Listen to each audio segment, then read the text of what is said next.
Class is now in session. I am Professor Hockey, and today we're discussing Game 13 of the regular season between the San Jose Sharks and the Florida Panthers, in which the Sharks have lost 4-3 in the shootout. And this is now the second straight game in which the San Jose Sharks have lost in the shootout. A couple of nights ago, it was to the Anaheim Ducks, and of course here tonight it was to the Florida Panthers. Now, the loss to the Ducks wasn't necessarily all that surprising with how close it was, because of course the Ducks are equally as bad as the San Jose Sharks, but I did not necessarily expect for this game against the Panthers to be that close, because I had kind of hyped up the Panthers at the end of my last review, talking about, the Panthers are one of the better teams in the league. I didn't actually know that they had such a middling record of 5-4-1, and even then I thought, maybe they just got a bit unlucky. But watching the Panthers, kind of a mediocre performance from them, if all things considered. It seems as though the moves that they made during this offseason seem to have left them being worse off than they were last year, when they were very, very dominant. And so this game actually ended up being rather evenly played, and honestly, potentially even slightly Sharks favored with how much they dominated the third period of this one. And though even in the end the Sharks did lose, it was a pretty decent and exciting game. By the end of it, in the first period, it would be Barkov getting the lead for the Florida Panthers on a power play, a 5-minute major power play, due to the fact that Luke Cunnin ends up hitting Patrick Hornqvist in the head for the Florida Panthers. Fortunately, James Reimer is there for San Jose and manages to limit the Panthers to just that one goal. In the second period, the Sharks do bring it back, but they don't get too many great opportunities, and as such, the Panthers actually end up with the only goal of the middle frame to take a 2-0 lead into the third period. Now, if this were the San Jose Sharks from a few weeks ago, 2-0 trailing in the third period, it would have been pretty much over. I mean, the Sharks generally this season, prior to this game, had only 3 goals in the third period all season long, and they double up on that with this game here tonight. They get an early 5-on-3, which definitely helps kind of break open the floodgates, as Timo Meier puts in a one-timer to cut the lead in half. Then it is, of course, Erik Karlsson, his 10th of the season. He also, I should mention, factored into all 3 of these goals here tonight, tied the game up at 2, and then it was Matt Benning's first as a San Jose Shark that would take the lead for San Jose. Unfortunately for them, it would be Verhaeghe who would tie the game in the last couple of minutes with the goaltender pulled. We would head to overtime, we would head to shootout, and while Reimer certainly tried his best to keep the Sharks alive, the Sharks gave him 0 goal support in the shootout, couldn't score from Couture, from Karlsson, from LeBanc, from Hertl, and eventually it would be Sam Reinhart putting the game away. Now, moving on to the things to talk about, some people who may have been watching my reviews for many years would know that at first I started off with sort of not necessarily discussing the team at length like I have been doing over these past couple of years for reviews, but instead discussing a few primary points.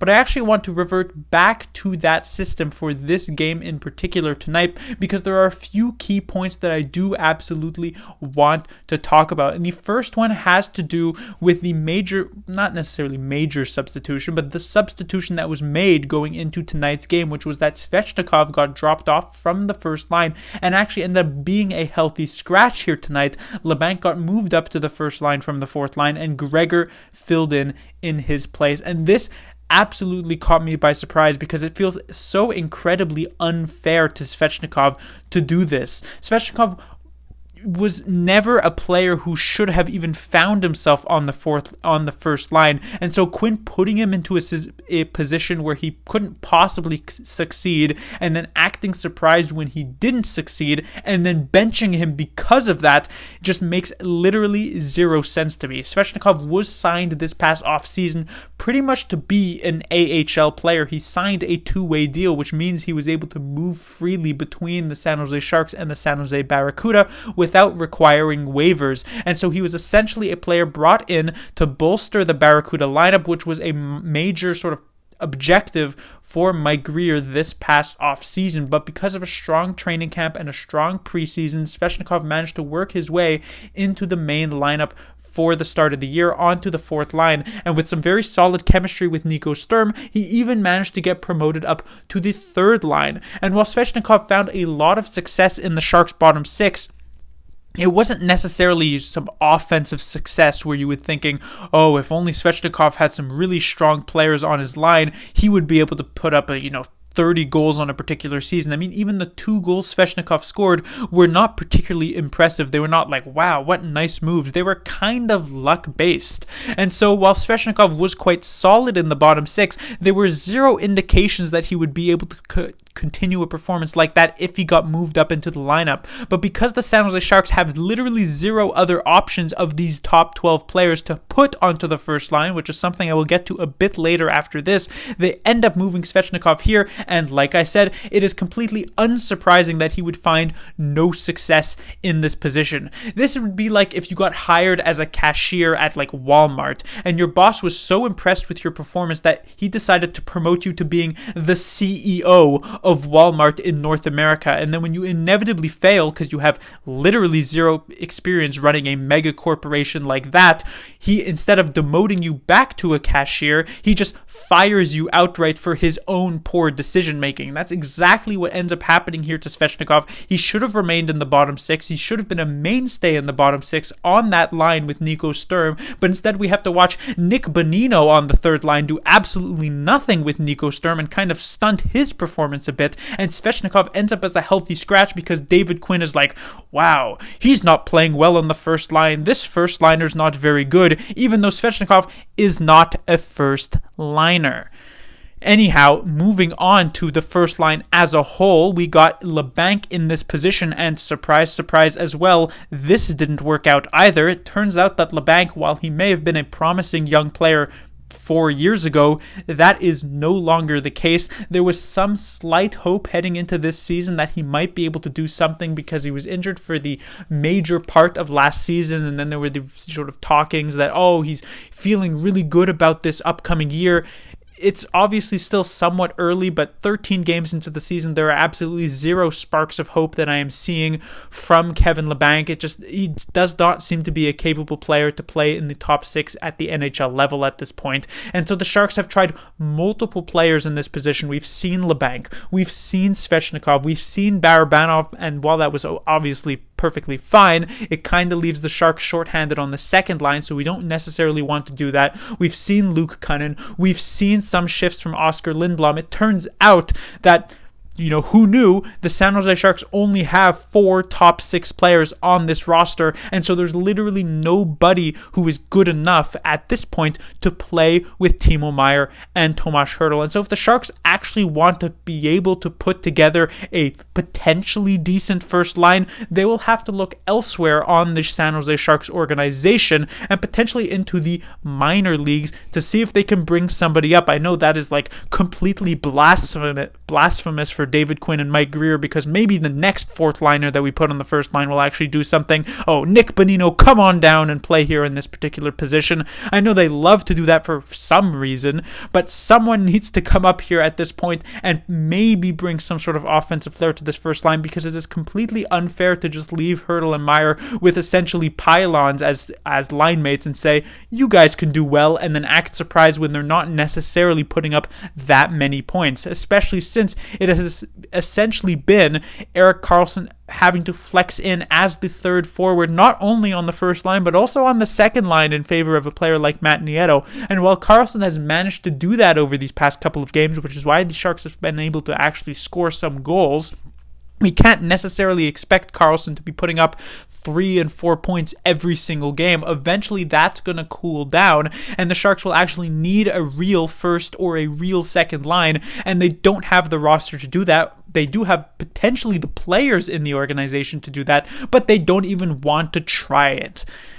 Anyhow, moving on to the next point that I want to mention, it is Luke Cunnin. I've mentioned a few times over these past couple of games that the Matt Benning contract was probably the most confusing and weird contract brought in by Mike Greer this past offseason, and I don't think Luke Cunnin's contract is as bad. 2 years, $2.75 million. It's a lot of money, but it's only a couple years. By the end of this one, he'll have 1 year deal. They could maybe even move him at the deadline. It's really not that bad compared to Benning's 4 years. But what really makes the addition of Cunnin quite poor is the fact that they actually had had to acquire him in a trade to be able to sign him. And they gave away a third-round pick in this upcoming draft 2023, which is expected to be one of the deepest drafts in a while.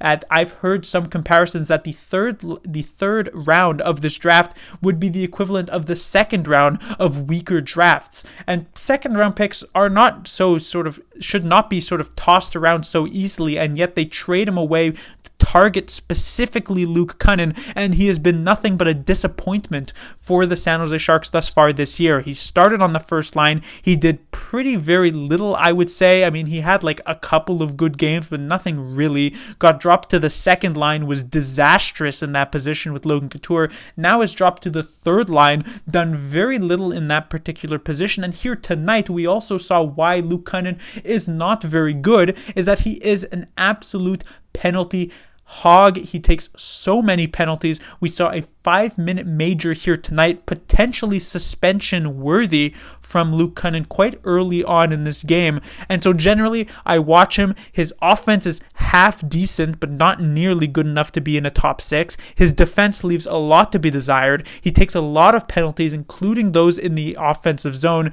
He just doesn't seem to have that much upside besides being a big body who will get into it and be physical, which, considering the Sharks have major issues this season on not having any offense from the back end, not actually having enough top 6 forwards, I feel like their primary problem is not trying to deal with a physical style of team. So Luke Cunnin isn't really bringing a lot to the table for the San Jose Sharks. So like I said, while the Benning contract was definitely the weirdest one signed by Mike Grier this past offseason and is just kind of an awkward move, the Luke Cunnin trade and sign, I feel, was probably the Sharks' worst move of the offseason, besides maybe the Balcers buyout, which still is odd to me.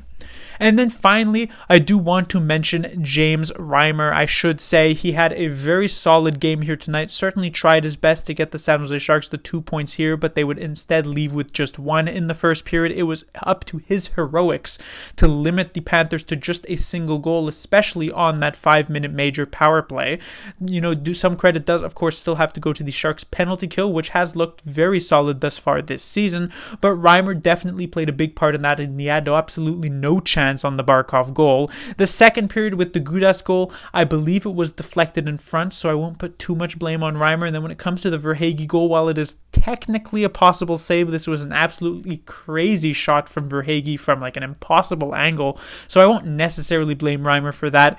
And he made a lot of key saves for the San Jose Sharks. I believe Florida had over 40 shots here tonight. He even kept the first 3 shots of the shootout out of the net, but unfortunately got 0 goal support from San Jose. And like I said, couldn't get the 2 points here tonight, but Reimer definitely tried his best.